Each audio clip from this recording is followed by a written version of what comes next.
میں نے جب اسلام قبول کیا تو کچھ عرصہ میں اپنے والدین کے ساتھ رہا۔ ایک دن شیشے کے سامنے کھڑے ہو کے میں اپنے بالوں میں کنگھی کر رہا تھا اور اپنی داڑھی سنوار رہا تو میرے والد صاحب کہنے لگے کہ بیٹا یہ داڑھی کٹوا دو۔ تو میں نے کہا کہ ابا میں داڑھی تو نہیں کٹوا سکتا کیونکہ یہ نبی علیہ الصلوۃ والسلام کی سنت ہے۔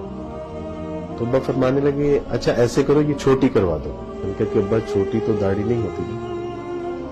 تو ابا کہنے لگے کہ بیٹا اگر میں تجھے حکم دوں کہ یہ داڑھی کٹوا دو، میں نے کہا کہ ابا آپ کے حکم کے پیش نظر میں اپنی گردن تو کٹوا سکتا ہوں لیکن داڑھی نہیں کٹوا سکتا۔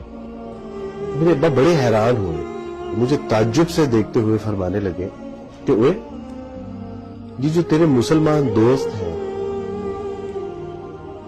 کیا یہ محمد صلی اللہ علیہ وسلم کو نہیں مانتے؟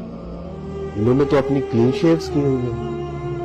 میں نے کہا کہ ابا وہ محمد صلی اللہ علیہ وسلم کو مانتے ہیں لیکن جانتے ہیں